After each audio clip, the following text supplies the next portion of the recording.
कहा जाएगा? भगवान बिना शरीर के या शरीर के साथ? भगवान सिर्फ आत्मा, आत्मा सो परमात्मा, या आत्मा कोई शरीर मुकर्रर हो उसके साथ भगवान? तो बताया साकार और निराकार के मेल को शिव बाबा कहेंगे। तो जरूर भगवान ने ही स्वर्गवासी बनाया होगा। तो कौन हुआ भगवान है? किसे कहें? सतयुग के कृष्ण को भगवान कहें? नहीं। क्यों नहीं कहें? क्योंकि पहले जन्म से ही वो देह का सुख लेना आरंभ कर देता है, इंद्रियों का सुख लेना वो परंपरा चला दी। तो भगवान की तो बात ही क्या, देवताएं भी लेने वाले नहीं होते, देने वाले होते हैं, इसलिए देवता कहा जाता है। और उनको बनाने वाला तो उससे भी ऊंचा होना चाहिए। तो भगवान ने बनाया देवता, अभी तुम जानते हो कि हम उस भगवान से, मनुष्य से देवता बन रहे हैं। ऐसे भी विवेक तो कहते हैं ना कि स्वर्गवासी तो बाप ही बनाएंगे ना। कौन? कोई दूसरे संबंधी, नाना, चाका, चाचा, काका, ताऊ, वो कोई नहीं बनाएंगे। स्वर्ग का वर्षा तो बेहद का बाप है ना, तो बेहद का बाप ही स्वर्ग का वर्षा देगा। बेहद का बाप बेहद का वर्षा देगा। और हद के बाप हद का एक जन्म का वर्षा देते हैं। तो ये विवेक की बात है ना। स्वर्गवासी बाप ही बनाएंगे, ऐसे क्यों कहा? दूसरा कोई क्यों नहीं बना सकता है? नहीं बना सकता? क्यों?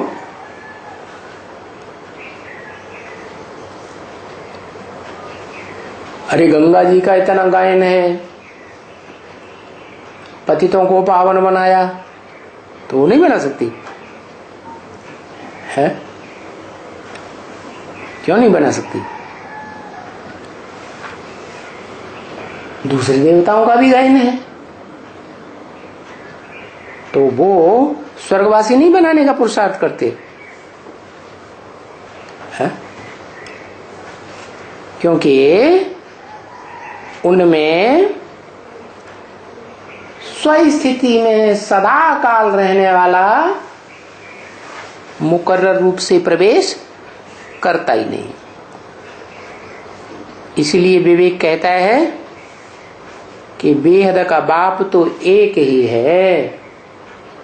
क्या?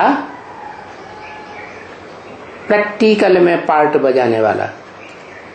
प्रैक्टिकल माना आत्मा भी हो और शरीर भी हो, दोनों का कॉम्बिनेशन हो तो कहेंगे प्रैक्टिकल। तो वो एक ही बाप है। भले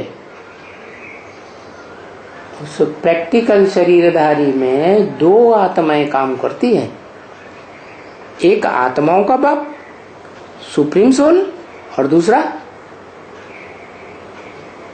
साकार देहधारी मनुष्यों का बाप। क्या? कौन? जैसे सभी धर्म वाले मानते हैं आदम, एडम, आदिदेव, आदिनाथ। तो उस मनुष्य सृष्टि के आदि पुरुष में जो आदि नारायण बनता है, उसमें वो सुप्रीम सोल शिव प्रवेश करके मुकर्रर रूप से पार्ट बजाते हैं। तो जिसमें प्रवेश करके मुकर्रर रूप से पार्ट बजाएंगे और उसे जो पहचानेंगे तो क्या बनेंगे?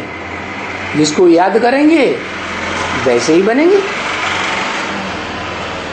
तो बाप ही बनाएंगे स्वर्गवासी। ये तो जानते हो ना, दो बेहद के बाप हैं, एक मनुष्यों का बाप आदम, और दूसरा आत्माओं का बाप शिव, जिसकी आत्मा का ही नाम है। उनका शरीर होता ही नहीं, शरीर का नाम ही नहीं पड़ता। तो दोनों बाप का कॉम्बिनेशन ही भगवान है, वो ही स्वर्गवासी बनाते हैं। नरकवासी तो कोई और ही रावण पावण होगा। क्या जो बनाता होगा? नरकवासी कौन बनाता होगा? रावण। रावण नाम क्यों दिया है?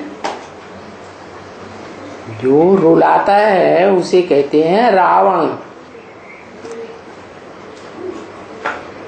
अभी तुम बच्चों को ये स्मृति आ गई ना कि बच्चे, कौन नरकवासी बनाता है?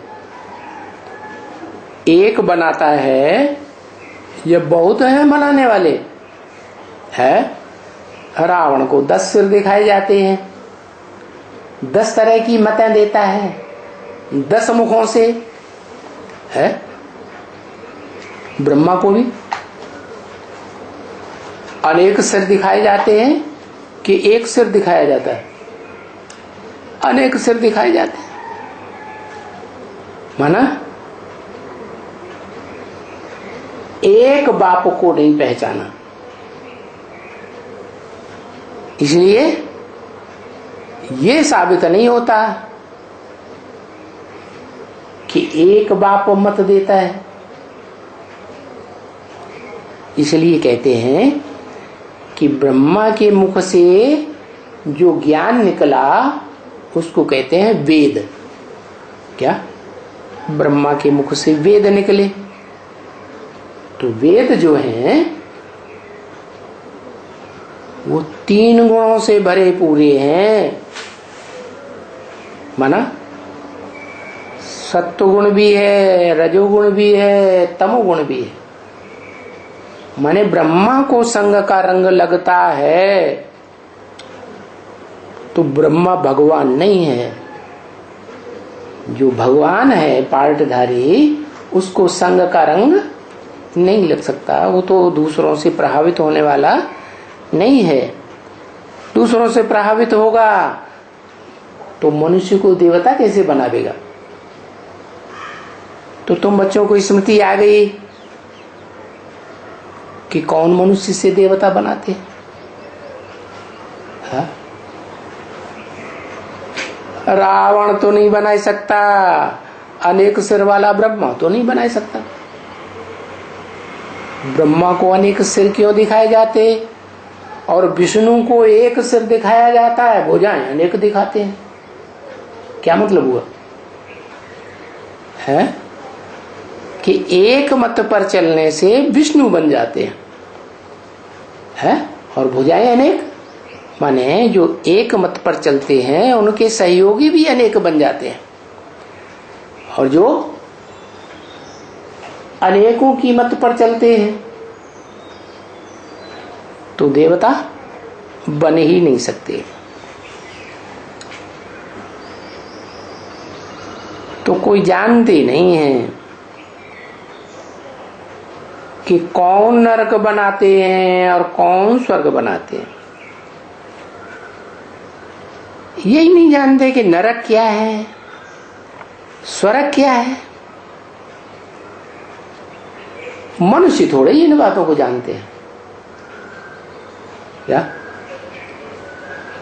तुम जानते हो कि नहीं? है तो मनुष्य नहीं हो। है मनुष्य नहीं हो। अरे बाबा तो कहा मनुष्य नहीं जानते इन बातों को कि स्वर्ग क्या है और नरक क्या है। तो मनुष्य हैं तो नहीं जानते है। मनुष्य माने कौन? जिनका मन चंचल रहता है, जो अपनी चंचलता को रोकने का कोई पुरुषार्थ ही नहीं करते। पता ही नहीं है कि मन को कैसे स्थिर हम करें। और तुमको तो पता हो गया, क्या क्या पता हो गया कि मन को कैसे एकाग्र किया जाए। तुम्हें तो वो ज्ञान मिल गया ना, एकाग्र करने वाला। और मनुष्य मात्र तो मन को एकाग्र करने के लिए क्या क्या सिखाते रहते हैं। आसन लगाओ, प्राणायाम लगाओ, कुंभक लगाओ, स्वाहा स्वाहा करो, पूजा पाठ करो। बाप कहते हैं इन जप तप आदि से मैं नहीं मिलता हूं।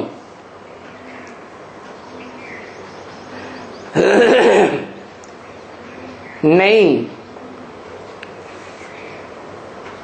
तो वो दुनिया वाले कहते हैं इसी दुनिया में नरक है और इसी दुनिया में स्वर्ग है। ऐसे क्यों कहते? क्योंकि थोड़ा सा क्षणभंगुर सुख मिल जाता है तो हमने सुख स्वर्ग का भोग लिया, बड़ा सुख में पहुंच गए। फिर अभी अभी सुख अनुभव करते हैं और हो गए बेकार। फिर क्या होता है? जब पतित बन जाते हैं तो कमजोरी आती है, तो समझते हैं ये दुनिया यहीं नरक है, स्वर्ग यहीं है, नरक यहीं। ये नहीं जानते कि नरक में तो नरक ही नरक है, दुख ही दुख है। सिर्फ काग विष्ठा समान थोड़ा सा सुख है। जैसे कौवा है ना, कौवा क्या खाता है, क्या भोगता है? फ्रेश माल भोगता है। कि मनुष्य जो कुछ खाते हैं और खाने के बाद जो कचरा गिर जाता है उसको कौवा खा लेता है। तो नरक में क्या खाते हैं? स्वर्ग में देवताओं ने जो सुख भोगे थे इंद्रियों से, वो ही इंद्रियां नरक में जो मनुष्य आत्माएं जन्म लेती हैं स्वर्ग वाली, तो उनके शरीर भी ऐसे ही हो जाते हैं।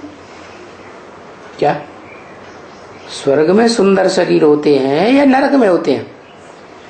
स्वर्ग में सुंदर शरीर होते हैं, सुंदर इंद्रियां होती हैं, कोई भी इंद्रिय से गंध नहीं निकलता। और नरक में तो हर एक इंद्रिय से बदबू निकलती है।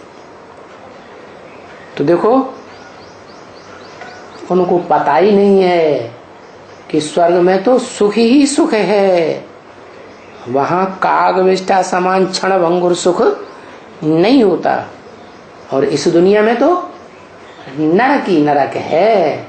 समझते हैं कि हमने क्षण भंगुर सुख भोग लिया जैसे स्वर्ग में मिल गया, लेकिन नहीं, वो भी काग विष्ठा समान सुख है। जैसे कौआ गंध खाता है तो समझता है हमने अच्छा अच्छा भोग लिया, अच्छा अच्छा भोग लिया। नहीं,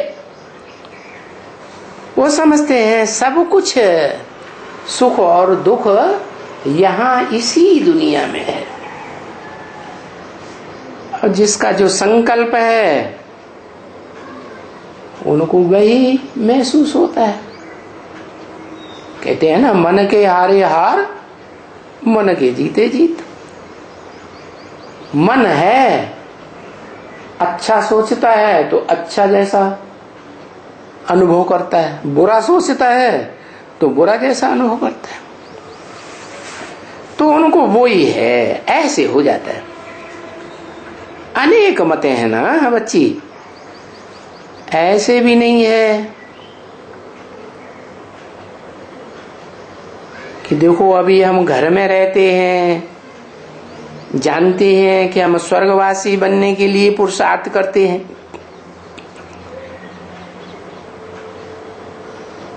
हम अपने बच्चे को शादी करा करके यहां रखते हैं इस दुनिया में, नरकवासी बनाते हैं। क्योंकि जब तक कुमार है तब तक तो नहीं कहेंगे नरकवासी है,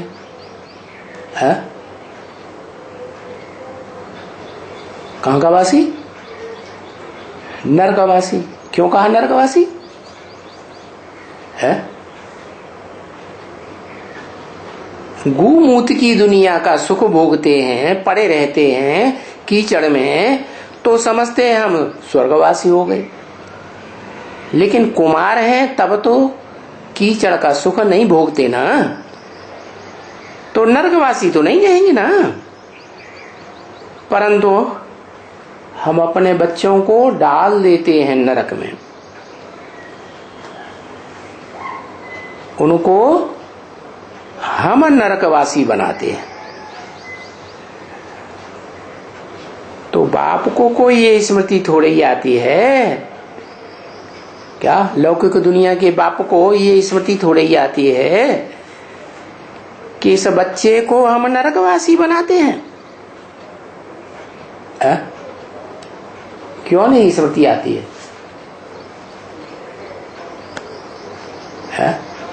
जैसे खुद होंगे वैसा ही दूसरे को बनाएंगे।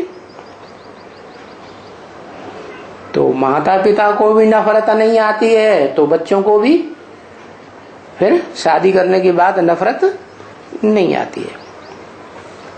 नहीं, वो जो रग है ना बचपन की, क्या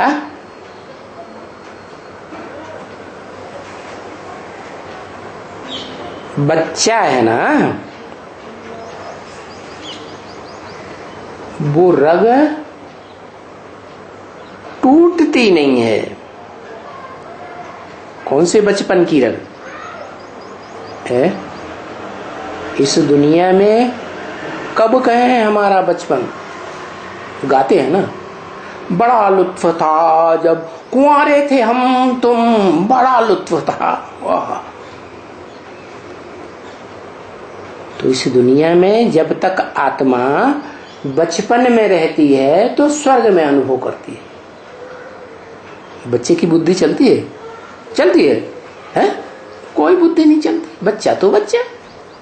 फिर बड़े हो जाते हैं तो अकल संग के रंग में चलने लगती है। तो बताया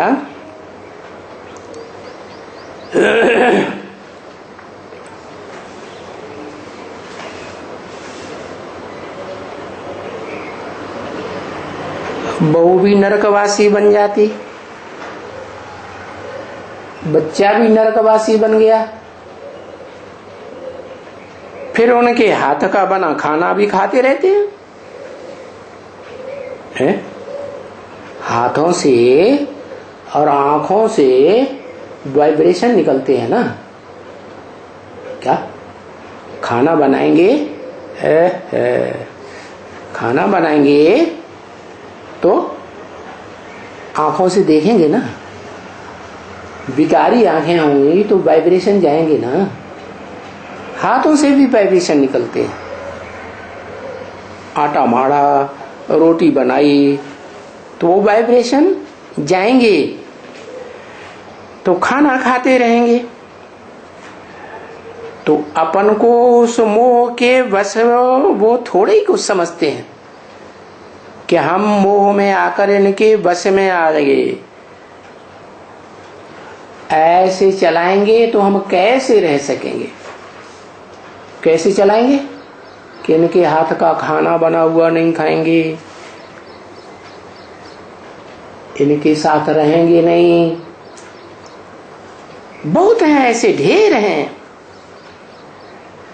पूछते रहते हैं, बाबा बच्चों की शादी करावे? अरे बाबा ने तो बोल दिया ना, 1 बार 2 बार 10 बार बोल दिया, शादी बर्बादी। तो क्यों बार बार पूछते हो? इसका मतलब तुम्हारा लगाव है शादी से। तुम उस खुद शादी में तुम्हारी मन बुद्धि और इंद्रियां रमी पड़ी हैं, इसलिए तुम बाबा से वही बात बार बार पूछते हो। तो बाबा समझ जाते हैं कि बच्चे क्या, ये बच्चे पूछते हैं तो क्यों पूछते हैं? कि इनकी इच्छा है, मना भी कर देंगे तो ये जरूर शादी करेंगे। क्या? तो फिर इनके ऊपर और पाप चढ़ जाएगा। क्यों? क्योंकि ऊंचते ऊंच बाप का कहना नहीं माना तो और पाप चढ़ जाएगा। तो शादी तो ये जरूर करेंगे। ऐसी दुनिया में रहे पड़े हैं, खुद भी रहे पड़े हैं, दुनिया जिसके संग में रहते हैं वो सारी दुनिया भी ऐसी। नहीं करेंगे तो जाएंगे कहां? कौन सी दुनिया में जाएंगे? तो बाकी फिर उनको बता देते हैं कि ला मुजीब, तुम तो उनको खुद नरकवासी बनाए देंगे। क्या? खुद ही बनाए देंगे। एक तरफ में तुम स्वर्गवासी बनने के लिए ईश्वरीय ज्ञान ले रहे हो और अपने बच्चों को नरकवासी बनने के लिए नरक में ढकेल रहे हो। फिर दूसरी तरफ में तुम पूछते हो बाबा बच्चों की शादी करें, इनको नरक में डालें? तो बाबा समझते हैं कि ये नरक में डालने बगैर रह नहीं सकेंगे। इनको जो क्षणभंगुर स्वर्ग की अनुभूति हो गई ना, और बार बार वो अनुभूति कर ली, तो प्रैक्टिस हुए पड़े हैं। तो बच्चों के लिए भी ऐसे ही करेंगे, मानेंगे नहीं। बाबा अगर उनको परमिशन नहीं देगा, नहीं कहेगा, तो भी क्या करेंगे? नरक के वाइब्रेशन में डाल ही देंगे। तो जरूर ठोको। क्या? उनको बताओ। क्या बताओ? कि एक तरफ में तुम ईश्वरीय ज्ञान ले रहे हो स्वर्ग में जाने के लिए, नर से नारायण जैसा बनने के लिए, और दूसरी तरफ तुम करने क्या जा रहे हो? अपने बच्चों को नरक में ढकेल रहे हो। तो तुम्हारा क्या हाल होगा? है? पहले घर का सुधार या पहले पर का सुधार, दुनिया का सुधार? पहले अपने घर का तो सुधार करो। अपने घर का जो सुधार नहीं कर सकता वो दुनिया का क्या कल्याण करेगा? तो बाबा समझते हैं जरूर इनको ठोको, है ना? और नहीं तो कायदा समझा देते हैं। क्या?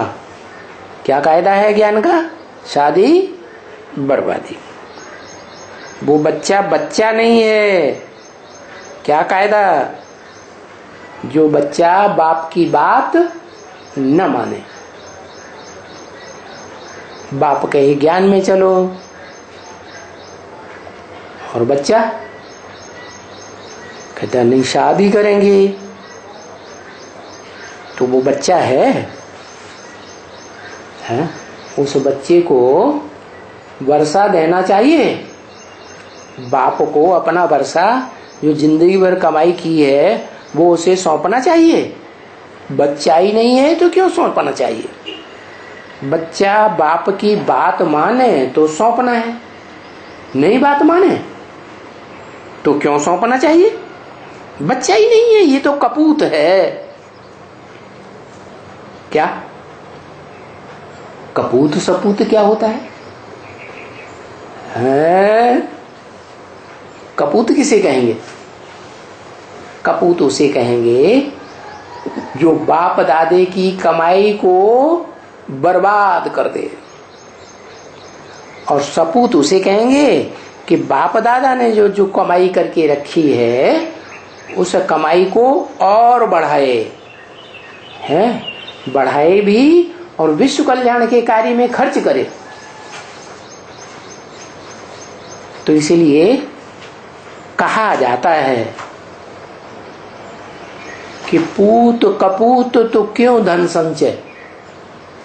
या अगर पूत कपूत है तो तुम धन इकट्ठा करके उस कपूत को दे भी जाओगे तो वो सारा शराब अराब गंदगी का संग करके बर्बाद कर देगा वैश्यालय में जाके। तो कपूत को धन नहीं सौंपना है। और पूत कपूत तो क्यों धन संचय, पूत सपूत तो क्यों धन संचय। अगर पूत सपूत है, अच्छा बच्चा है, तो तुम धन कमाने की चिंता क्यों करते हो। वो खुद ही पुरुषार्थ करके ढेर सारा कम धन कमा लेगा। बाकी जो बाप की आज्ञा ही ना माने तो वो तो कपूत हो गया ना। उनको तो एक पाई भी नहीं देनी चाहिए। क्या कहा है, वो लड़ेगा, कहेगा पैदा क्यों किया, पैदा किया तो दो। बाप कहेगा इसलिए थोड़ा ही पैदा किया कि तुम हमारी बात ही ना मानो। बच्चे तो इसलिए पैदा किए जाते हैं कि बाप को सहयोग करें। तुम तो कपूत हो, तो एक कौड़ी भी नहीं देना चाहिए। हाँ, डाढ़े की मिल्कियत है तो नहीं देंगे तो वो कोर्ट से लड़ाई लड़के भी ले लेगा। क्यों, ये परंपरा कहां से चली कि बाप अपनी संपत्ति दे या न दे। एक्चुअली नहीं था, घड़ी घड़ी बाप अपनी संपत्ति दे या न दे, लेकिन डाढ़े की संपत्ति बच्चा लड़के भी ले लेगा। क्या, डाढ़े की संपत्ति पर बच्चों का हक जरूर होता है। ये ब्राह्मणों की संगम की दुनिया में परंपरा चलती है कि शिव बाप आते हैं तो जो अपना मुकर्रर बच्चा, बड़ा बच्चा बनाया, उस बच्चे को बच्चा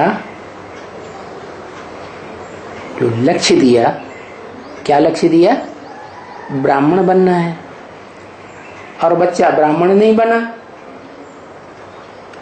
क्या, शूद्र का शूद्र ही रहा तो फेल हुआ या पास हुआ, फेल हो गया।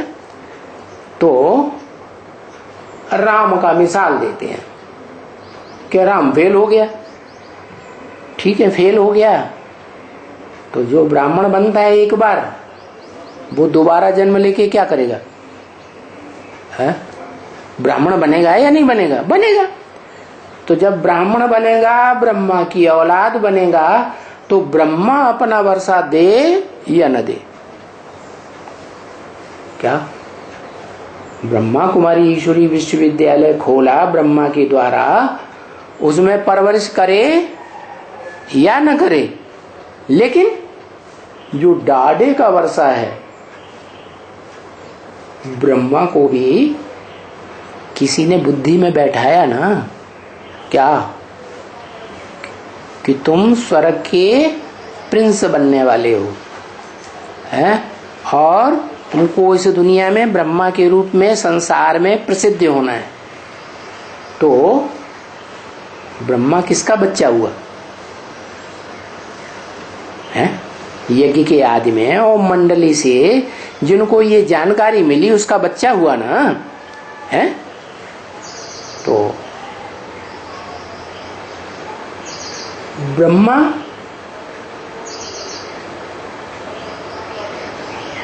अपना वर्षा न भी देगा,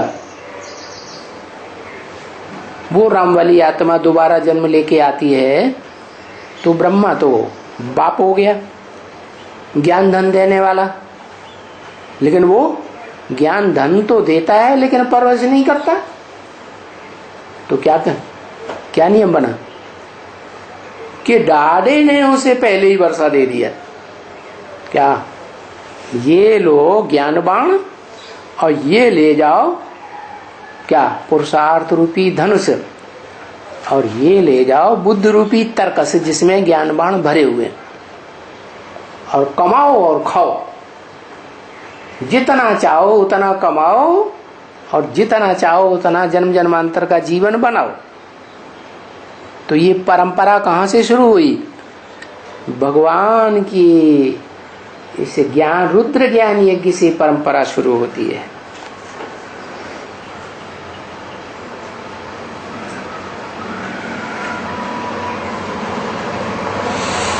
हरि